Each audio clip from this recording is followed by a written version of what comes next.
Fenrir is a giant wolf who lurked in the background of Norse culture, waiting for the day when he would be set free to devour as many of the Norse gods as possible.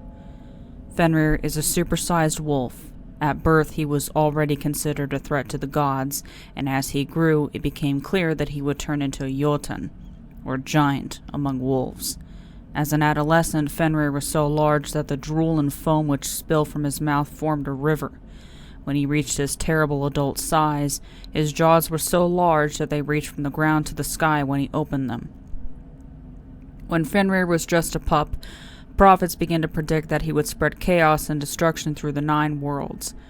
The potential for evil was always there, but the gods themselves might have been responsible for filling Fenrir's heart with hatred and rage. At a young age, Fenrir was a vain creature.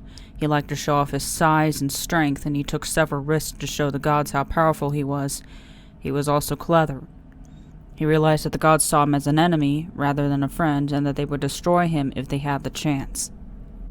Eventually, the gods succeeded in binding Fenrir to a boulder, a decision that made him into the terrible enemy they had always feared. For eons, Fenrir brooded over the gods' cruelty and dreamed of revenge. His dark thoughts and solitude drove him mad. When he finally managed to break his bonds, he was evil incarnate.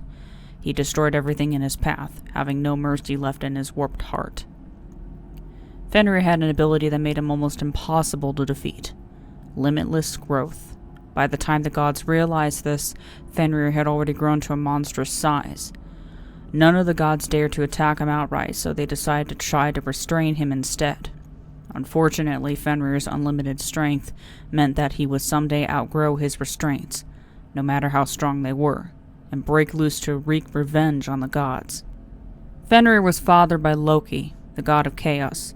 Undoubtedly, he gained his shrewd intelligence and his taste for rebellion from his father. His mother was Angrboda, a giantess of the Jotun race, who were sworn enemies of the gods. From Angrboda, the wolf inherited his limitless growth and hatred of the gods. Unfortunately for the gods, Loki and Angrboda had 2 other children, Fenrir's brother Jormungandr and his sister Hel. Jormungandr was a giant serpent who the gods banished to the sea. Hel was given a better position. She was made goddess of the underworld, Niflheim, and was allowed to interact with the other gods from time to time. Fenrir also had 2 sons of his own: Skull, a wolf so large that he could swallow the sun, and Hati, Hruvitnisson, who could swallow the moon. Although Fenrir doesn't appear in very many Norse stories, he still plays a hugely important role in the fate of the gods.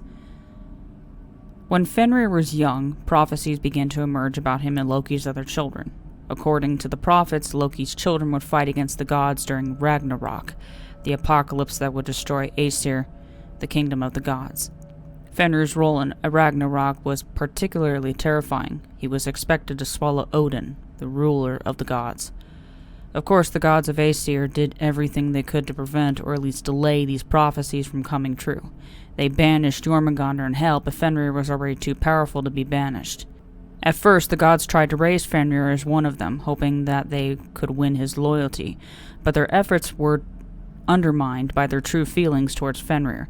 They were so terrified of the wolf that only one of them, Tyr, the god of justice, would approach him to give him food.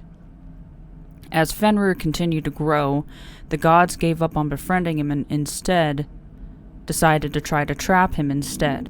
They began forging chains to hold Fenrir, but they knew better than to trust the strength of these chains. They decided to present the shackles to Fenrir as a game, an opportunity to let him show his strength. Sure enough, when they put the shackles on the wolf, he broke them with one kick. Hiding their disappointment, the gods congratulated Fenrir for his strength and began forging a new set of chains. They put their finest materials and their best talent to use, but when they asked Fenrir to try the chains, he easily broke them too. Now the gods realized that they were no match for Fenrir. They decided to hire dwarves from the land of Svartalfheimr to forge the chain that would trap Fenrir. The dwarves agreed, since Fenrir also posed a threat to their own world.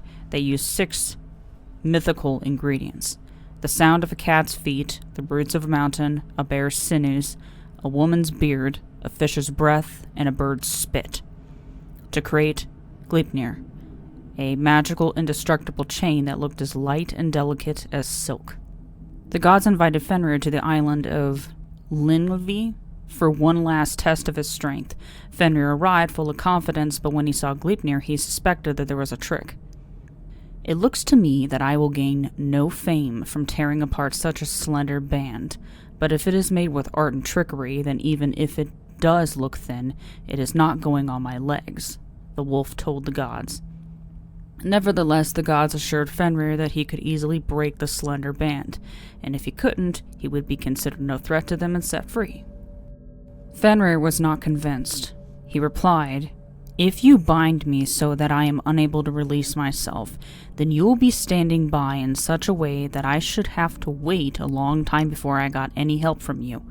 I am reluctant to have this band put on me, but lest you question my courage, let someone put his hand in my mouth as a pledge that this is done in good faith." Now the gods were in a bad position. They knew that Fenrir could not escape Gleipnir, and when he realized he was trapped, he would be enraged and bite off the hand that was in his mouth. Finally, Tyr stepped forward and put his hand in Fenrir's mouth. The other gods hurried to bind Fenrir's legs before Tyr or the wolf could change their minds. When it was done, Fenrir tried to break the band. It remained strong. He tried again, pulling with all his might against the delicate fabric. Still it remained. The wolf howled with rage and ripped Tyr's hand from his arm. As Tyr bled and Fenrir howled, the other gods secured Gleipnir to a boulder so that Fenrir was trapped on the island. Then they shoved a sword into the wolf's jaws so that he had to stop his terrible howling. At last they fled the island, leaving Fenrir to endure hundreds of years of misery. Despite the gods' best efforts to disable Fenrir, the wolf's prophecy proved to be even stronger than the dwarvish shackles around his feet. At the beginning of Ragnarok, Fenrir's brother, Jormungandr, caused the earth to shake and the mountains to crumble. The boulder to which Fenrir was tied was pulverized, and he shredded the band that had restrained him for so long. By this time, the wolf had grown to an unimaginable size. When he opened his jaws, one rested on the ground, and the other reached into the heavens. He thundered across the earth with his jaws open, swallowing anything that came into his path, including the god Odin. Fenrir's two sons, Skull and Hati, followed their father on his rampage. They ate up the sun, the moon, the stars, and even time itself, plunging Aesir into chaos. Out of this chaos, Odin's son, Vior, emerged to put an end to Fenrir. He wore a magical shoe which allowed him to step into the wolf's mouth without being swallowed. Standing on his bottom jaw, he reached up, seized the top jaw, and ripped the wolf apart. Fenrir appears in the most ancient written accounts of Norse culture, the Poetic Edda, the Prose Edda, and the Voluspa. He can also be seen on runestones dating back to the 11th century.